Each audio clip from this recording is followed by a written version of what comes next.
Ruihhlo wangin farha pania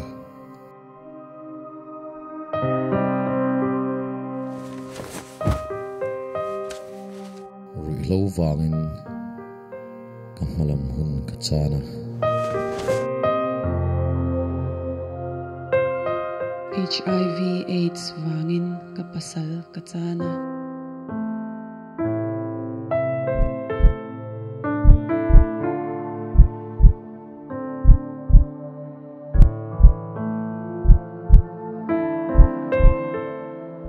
Cụ chân lệ cốt la ngã cái in mang về chuyện mà xe Ruihhlo lệ mi pat mi chat na lama aruka kalawin thlada na chuan kanun avachia tuna chuan Isua Krista nei to maila katisen ero HIV chicken lu akhat to si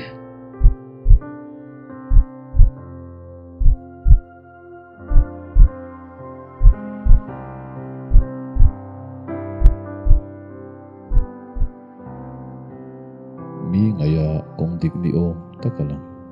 atop chathi na kong ni si om